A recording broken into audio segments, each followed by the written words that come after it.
आप लोगों ने समुद्र मंथन की कथा तो सुनी होगी।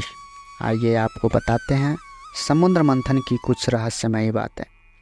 एक बार महर्षि दुर्वासा पृथ्वी पर भ्रमण कर रहे थे। तभी उनकी दृष्टि आकाश की ओर उठी और उन्होंने एक विचित्र दृश्य देखा। उन्होंने देखा कि एक अप्सरा हाथ में एक फूल माला लिए धरती की ओर आ रही है। उसके हाथ में लगी उस फूल माला में इतनी सुगंध थी कि दुर्वासा का मन उस माला को पाने के लिए ललायत हो उठा। अप्सरा जैसे ही धरती पर उतरी, दुर्वासा तेजी से चलकर उसके समीप पहुंच गए और अप्सरा से बोले, हे सुंदरी, तुम्हारी यह माला तो बहुत ही सुंदर है, तुम यह माला मुझे दे दो।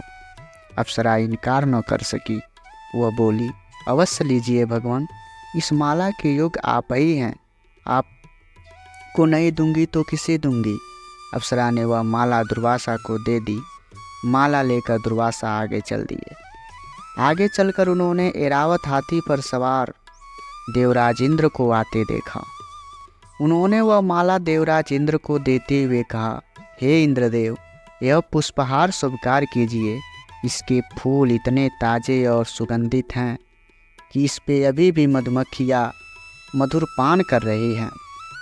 इंद्र ने वह माला तो ले ली, परंतु उन्होंने उसे अपने गले में न डालकर हंसी हंसी में ही माला को ऐरावत हाथी के मस्तक पर रख दिया।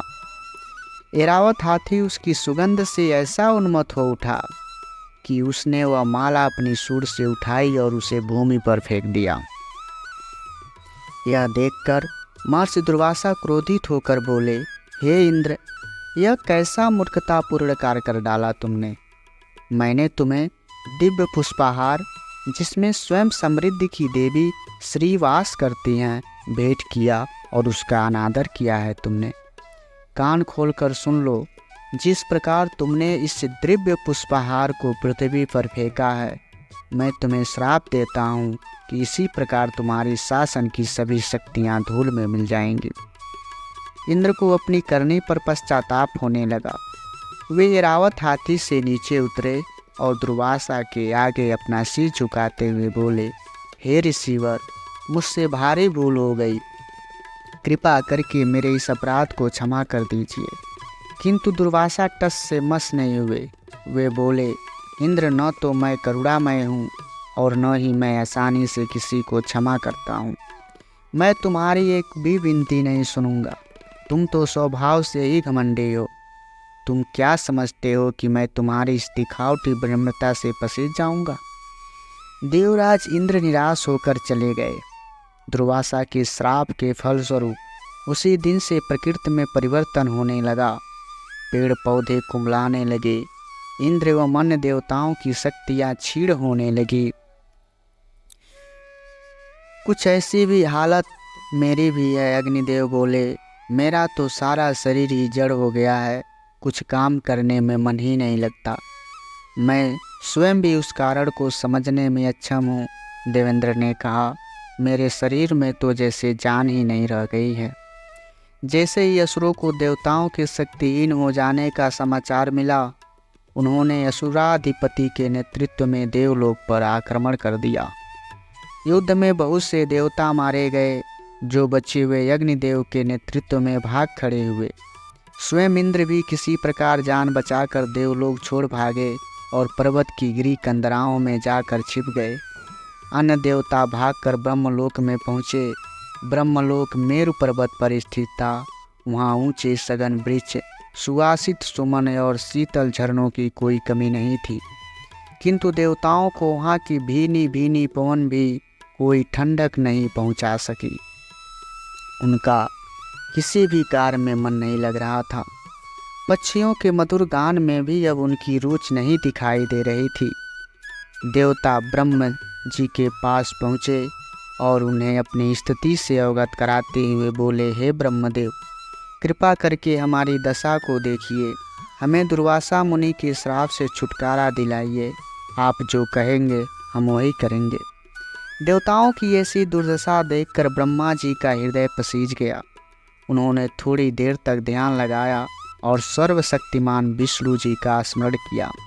फिर वे देवताओं से बोले, हम सबको मिलकर उनकी शरण में जाना होगा। और जिनकी कृपा से देवता, असुर, पशु, पक्षी, पेड़ पौधे, यहाँ तक कि मैं भी, हम सभी जीवित हैं।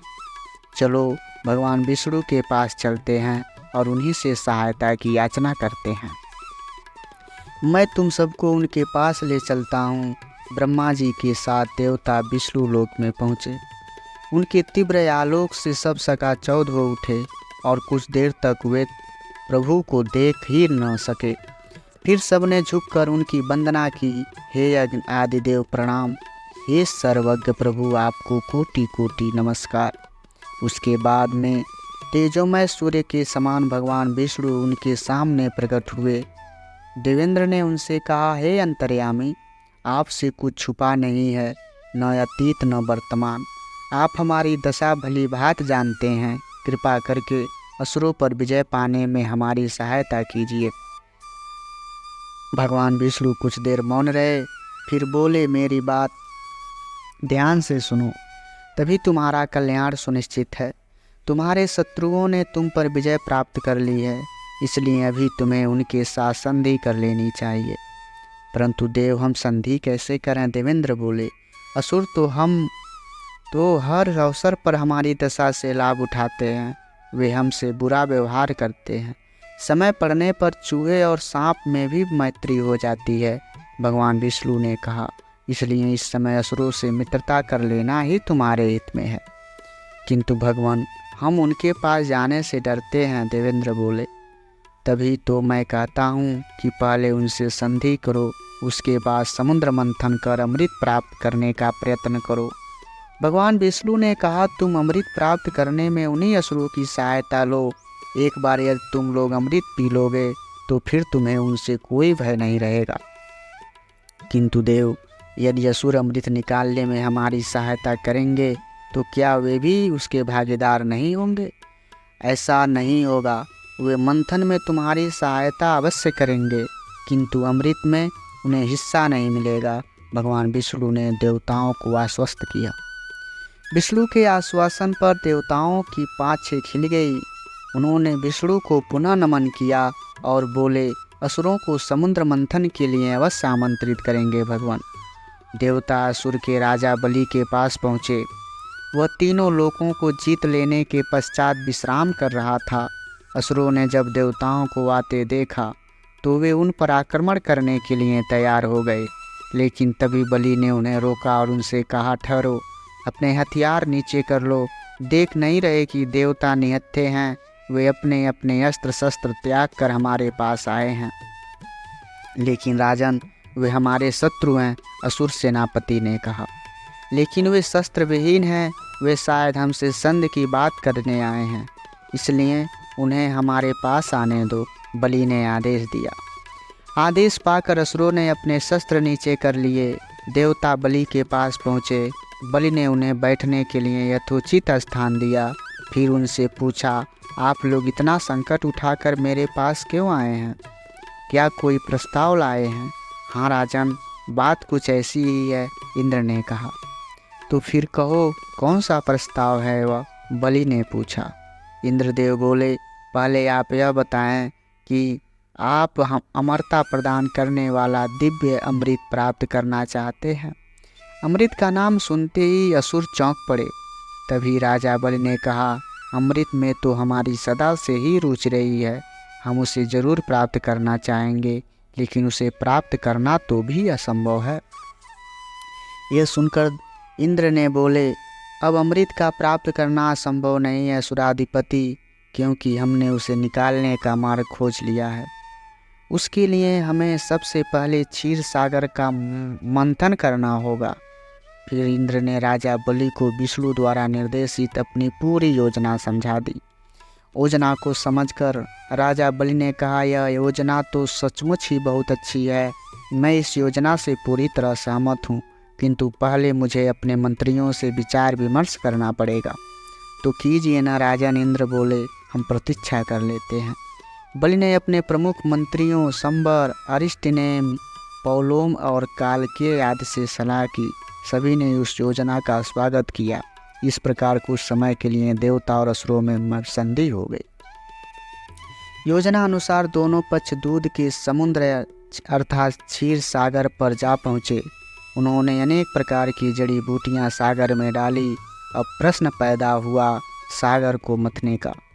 जब राजा बलि ने अपने मंत्रियों से कहा, हमारी तैयारी हो गई है, किंतु यह समुद्र तो बहुत ही विशाल है, इसे मथेंगे कैसे? सिर्फ एक पर्वत से ही मथाने का काम हो सकता है, को सोचते हुए संभर ने उत्तर दिया। इस पर असुरों की परेशानी को भाप इंद्र ने उनसे कहा, भगवान विष्णु ने मदिराचल पर्वत उखाड़कर उसका उपयोग करने को कहा था। आप सब लोग हमारे साथ चलिए, हम मदिराचल को उखाड़ कर लाएंगे और उसका उपयोग मथाने के रूप में करेंगे। मदिराचल पर्वत बहुत ही विशाल था। उसके शिखर बादलों से बातें करते थे। वह 11,000 योजन ऊंचा था और लगभग उतना ही गहरा भूमि में धंसा हुआ था। सबने मिलकर जोर लगाया और अंततः उसे भूमि से उखाड़ दिया। देवता और असुर उसे समुद्र की ओर ले चले।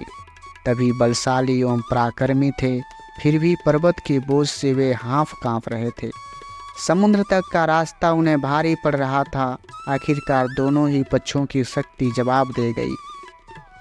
उनके हाथों से पर्वत गिर पड़ा और उसके नीचे दबकर अनेक देवता और असुरों की मौत हो गई।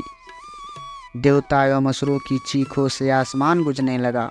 देवराज इंद्र और राजा बलि दोनों ही निराश भाव से खड़े होकर विचार में डूब गए कि अब क्या करें। तभी उनकी निराशा आशा में बदल गई। भगवान विष्णु गरुड़ पर सवार होकर वहां आ पहुँचे। उन्हें देखकर दोनों पक्ष में खुशी की लहर दौड़ गई। भगवान विष्णु ने अपनी दृष्टि मृत पड़े देवताओं और दैत्यों पर डाली। उनकी कृपा दृष्टि पड़ते ही सभी मृत पड़े सूर्य और असुर पुनः जीवित हो गए। भगवान विष्णु ने एक हाथ से सहज ही मदिराचल पर्वत को उठा लिया और उसे गरुड़ की पीठ पर रख दिया। उसके बाद भगवान विष्णु गरुड़ पर सवार होकर क्षीर सागर की ओर उड़ चले। वहां पहुंचकर गरुड़ ने धीरे से पर्वत को जमीन सागर में रखा और फिर भगवान विष्णु को लेकर उड़ गया। अब प्रश्न यह था कि मथने के लिए नेति किसे बनाया जाए। यहाँ पर भी भगवान विष्णु द्वारा इंद्र की बताई गई युक्ति काम आई। उन्होंने नागों के राजा बासुकी को इस काम में प्रयुक्त करने का निश्चय किया। तब देवता और असुर नागों के राजा बासुकी के पास पहुँचे और उनसे प्रार्थना की, हे बासुकी, हमारे साथ चलकर समुद्र मंथन में हमारी सहायता कीजिए। मंथन के पश्चात समुद्र में से जो भी अमृत निकलेगा उसके आप भी भागीदार होंगे। अमृत के लालच में नागराज बासुकी ने तुरंत सहमति व्यक्त कर दी। वे देव और असुरों के साथ क्षीर सागर की ओर चल पड़े। वहां पहुंचकर देव और असुरों ने उन्हें रस्सी की तरह मदिराचल के चारों ओर लपेट दिया। अब मंथन की प्रक्रिया शुरू हुई।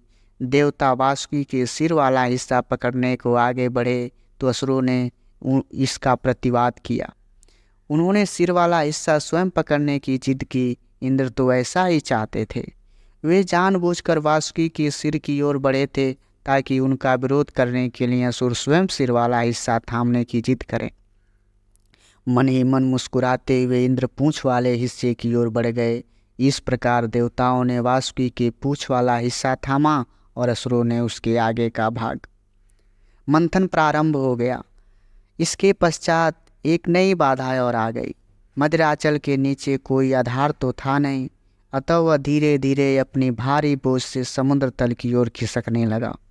अब तो देव और असुर दोनों ही घबरा उठे। अब क्या करें, कैसे रोकें पर्वत को नीचे धंसने से, यह प्रश्न उनके सामने ज्वलंत हो उठा। इस बार भी भगवान विष्णु उनकी सहायता करने के लिए पधारे। एक विशाल कछुए का रूप धारण करके वे समुद्र तल में जा पहुँचे और मदिराचल पर्वत को अपनी पीठ पर टिका लिया। दोनों पक्षों ने फिर से मंथन का कार्य शुरू कर दिया। भगवान विष्णु की कृपा से देवताओं और असुरों एवं बासुकी में नई शक्ति का संचार हो गया था। अतः मंथन की गति तेज और तेज होती गई। बासुकी के अनेक मुख अग्नि और धुआं उगलने लगे। इस गर्म घने एवं जहरीले धुएं से असुरों को, जो बासुकी के सिर के पास थे, चारों ओर से ढक लिए। वे बुरी तरह से चीखने चिल्लाने लगे। असुरों के अनेक पराक्रमी वीर पैलोम, कालकेय, ईलवल आदि का रंग बदरंग हो गया। वे किसी दावानल द्वारा झुलसाए पौधों की भांति सूख गए। देवता भी धुएं से अछूते नहीं रह सके, किंतु भगवान विष्णु ने उन पर शीतल जल की फुहार छोड़कर उनकी स्फूर्ति भर दी।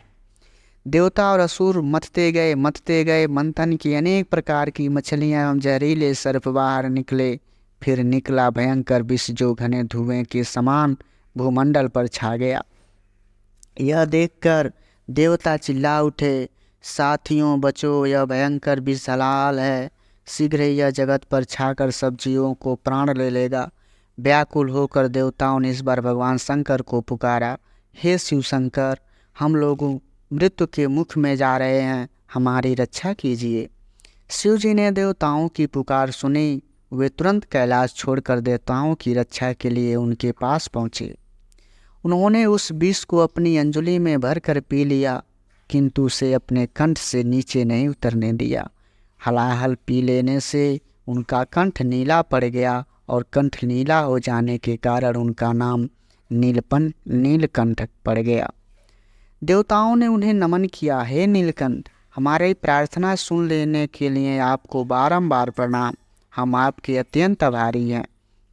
हे देव, हमारी पुकार सुनकर हमारी जो सहायता की है उसे हम सदैव याद रखेंगे। शिव जी ने मुख से कुछ कहा नहीं, वे सिर्फ मुस्कुराते रहे। इसके पश्चात मंथन से समुद्र में से सुरभि नाम की एक गाय प्रकट हुई। श्वेत ध्वल ऊंचे सरवा घोड़ा, फिर निकली कुछ परम सुंदर अप्सराएं। इनके बाद दिव्य वृक्ष पारिजात प्रकट हुआ और पारिजात के पश्चात प्रसाद भरे नेत्रों वाली मदिरा की देवी वारुणी प्रकट हुई। और इसके बाद समुद्र में से रूपवती कांतिमय देवी श्री बाहर आई। उनका रूप निहार कर देवता और असुर दोनों ही विचलित हो उठे। सभी दौड़ दौड़ कर उनका स्वागत करने लगे। इंद्र ने उन्हें एक आसन प्रस्तुत किया। गंगा एवं अन्य पवित्र नदियों ने स्वर्ण कलशों में पवित्र जल लाकर उनके चरण धोए। ऋतुराज बसंत फल और फूल ले आए। अप्सराओं ने उनके सामने नृत्य आरंभ कर दिया। मेघों ने तरह तरह के वाद्य एवं शंख बजाकर उनका संगीतमय स्वागत किया। जल के देवता वरुण ने सुवासित वैजंती माला उन्हें भेंट की। मंगलाचरण की इन विधियों के पूरे होने पर लक्ष्मी जी उठ खड़ी हुई। वे चारों ओर दृष्टि डालते हुए किसी ऐसे व्यक्ति की खोज कर रही थी जो सर्वगुण संपन्न हो। अंत में उन्होंने भगवान विष्णु का चयन किया और हाथ में थमी बैजंती माला उन्हें पहना दी। मंथन पुराण प्रारंभ हुआ। एक एक करके अनेक वस्तुएं समुद्र के गर्भ से निकलती गईं। इस प्रकार 13 वस्तुएं निकलने के बाद अंत में दिव्य चिकित्सक धन्वंतरी अपने हाथों में अमृत कलश थामे समुद्र से बाहर आए। उन्हें देखकर देवताओं ने परम संतुष्टि का अनुभव किया। अभी वे उनका स्वागत करने के लिए आगे बढ़े ही थे कि असुर पक्ष में भयंकर कोलाहल आरंभ हो गया अमृत कलश को छीनने के लिए। असुर धन्वंतरी की ओर दौड़ पड़े। एक असुर ने झपट कर धन्वंतरी के हाथ से अमृत कलश छीन लिया और उसे आकाश की ओर ले उड़ा। देवताओं ने उसका पीछा किया और अंततः अमृत कलश वापस ले लिया। इस छीना छपटी में कलश का अमृत छलक कर नीचे सरिताओं में जा गिरा। वे नदियाँ थीं, गंगा, नर्मदा और शिप्रा। जहाँ जहाँ अमृत कलश से अमृत नीचे गिरा था वहाँ वहाँ आज भी कुंभ के मेले लगते हैं। असुरों की इस छीना छपटी को देखकर भगवान विष्णु चिंतित हो गए। उन्होंने तुरंत एक मोहिनी स्त्री का रूप धारण किया और उस ओर बढ़े जहाँ अमृत पाने के लिए देवता और असुरों की छीना छपटी चल रही थी। तभी अचानक असुरों की नज़रें मोहिनी पर पड़ी, जो रसीले हाव भाव एवं कटाक्ष बिखेरती उन्हीं की ओर आ रही थी। मोहिनी को देख असुर अमृत पीना भूल गए और एकटक उसकी ओर देखने लगे। कैसा अनुपम सौंदर्य है, कालके असुर के मुख से निकला। हाँ, और रूप भी कितना मनोरम है, पैलोम ने कहा। क्यों न हम इससे ही कहें कि यह अमृत हमें बांट दे, इलवल ने सलाह दी। इसके हाथों से अमृत पीकर मैं तो धन्य हो जाऊंगा, एक अन्य असुर ने लाल टपकाते हुए कहा। चलो चलकर उनसे बातें करते हैं, इलवल बोला और मोहिनी की ओर बढ़ गया। इस बार वह असुर जिसने अमृत कलश अब भी कब्जाया हुआ था आगे आया। उसने मोहिनी से कहा, लो सुंदरी, ये अमृत कलश लो और अपने हाथों से हम सब में अमृत बांट दो। तब मोहिनी ने इखलाते हुए मादक स्वर में कहा, अरे असुर लोगों, तुम लोग मेरे पीछे क्यों पड़ गए हो? मैं तो एक नारी हूँ। क्या आप नहीं जानते कि नारियाँ कितनी चंचल होती हैं? प्रत्युत्तर में कई ठहाके उभरे। फिर पैलोम असुरों ने कहा, तुम्हारी बात सत्य है सुंदरी, किंतु हमें तुम पर विश्वास है, इसलिए हमारी इच्छा है कि तुम यह अमृत हमें सबको बराबर बराबर बांट दो। अच्छा, किंतु तुम्हें मेरा निर्णय स्वीकार करना होगा, चाहे तुम उससे सहमत हो या न हो। मोहिनी ने कहा, तुम्हारा कोई भी कार्य हमें अप्रिय लग ही नहीं सकता। पैलोम की कामुक आवाज गूंजी। मोहिनी ने कुछ क्षण विचार किया। वे सोचने लगी, इन्हें अमृत दे देना तो जहरीले सांपों को दूध पिलाने के समान है। नहीं नहीं, इन्हें अमृत हरगिज भी नहीं मिलेगा। इस बीच देवता और असुर दो कतार बांधकर चुपचाप खड़े हो गए। मोहिनी जब राहु को अमृत पिलाने लगी तो देवता चिल्ला उठे, ठहरो देवी मोहिनी, इसे अमृत मत पिलाना, यह देवता नहीं है। अमृत मुश्किल से राव के कंठ तक ही पहुंचा था कि विष्णु ने तुरंत अपना सुदर्शन चक्र राव के सिर की ओर फेंक दिया। सुदर्शन चक्र ने राव का सिर काट डाला।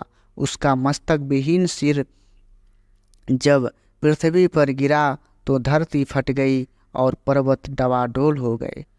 असुर राव का कटा सिर भयंकर गर्जना करता हुआ आकाश की ओर उड़ चला। आज तक भी राव की सिर और सूर्य एवं चंद्रमा के बीच संघर्ष चल रहा है। राव का सिर नियमित अवधि के बाद सूर्य और चंद्रमा को ग्रस लेता है, जिससे ग्रहण होते हैं। राव के साथ ऐसा होता देख आखिरकार असुरों को होश आ गया। उन्होंने मोहिनी के रूप में विष्णु को पहचान लिया। तब वे विष्णु द्वारा किए गए छल से बहुत कुपित हुए और जोर जोर से चीखने चिल्लाने लगे, हमें भी अमृत दो, हमारा भी इस पर अधिकार है। और इस हड़बड़ी के बीच बहुत से देवताओं ने झटपट अमृत पी लिया और वे अमर हो गए। इधर असुर भली भांति अस्त्र शस्त्रों से लैस होकर देवताओं पर झपट पड़े और तब उस विशाल समुद्र के तट पर देवताओं और असुरों में भयंकर संग्राम छिड़ गया। देवताओं ने असुरों पर नुकीले भाले बर्छे फेंके। असुर बड़ी संख्या में मारे गए। स्वर्ण मुक्तों से सजे उनके सिर रणभूमि में जहाँ तहाँ लौटने लगे। युद्ध के गर्जन और कराहों से वातावरण गूंजने लगा। युद्ध अपनी चरम सीमा पर पहुंच चुका था। तभी स्वयं विष्णु युद्ध भूमि में पहुंचे। कुछ क्षण उन्होंने दोनों पक्षों की ओर देखकर विचार किया कि दोनों ही पक्ष समान रूप से शक्तिशाली हैं और देवता कुछ शिथिल पड़ते नजर आ रहे हैं। शायद उन्हें मेरी सहायता की जरूरत है। ऐसा विचार कर उन्होंने सुदर्शन चक्र का आवाहन किया, जो पलक झपकते ही भगवान विष्णु के हाथ में पहुंच गया। भगवान विष्णु ने असुरों का निशाना साधकर सुदर्शन चक्र उन पर फेंका। चक्र तेजी से घूमता हुआ असुरों की ओर बढ़ा और उनका विनाश करने लगा। समर भूमि में असुरों की आहें कराहें गूंजने लगी, किंतु असुर इतने आसानी से हार मानने वाले नहीं थे। वे युद्ध भूमि छोड़कर आकाश की ओर उड़ गए और वहीं से विशालकाय पर्वत उठा उठा कर देवताओं पर फेंकने लगे। पर्वतों के टकराने से भयंकर गर्जना होने लगा। वन वृक्ष पृथ्वी सभी थरथरा उठे। एक बार फिर भगवान विष्णु ने देवताओं की रक्षा की। उन्होंने अपने बाण चलाकर नीचे गिरते हुए पर्वतों को चूर चूर कर दिया। असुरों की अंतिम चाल भी निष्फल रही। अपनी हार मानकर उनमें से कुछ चीखते चिल्लाते हुए पृथ्वी के गर्भ में समा गए और कुछ समुद्र में कूद गए। विजयी देवताओं ने मद्राचल पर्वत को फिर से उसके स्थान पर स्थापित कर उसकी स्तुति की। देवताओं की मनोकामना पूरी हुई। अमृत पीकर वे अमर हो गए। हर्षोल्लास मनाते हुए जब वे अपने अपने धाम को ओर चले तो उनके जयघोष से आकाश गूंज उठा। आपको ये कहानी कैसी लगी कमेंट बॉक्स में ज़रूर बताइए। धन्यवाद।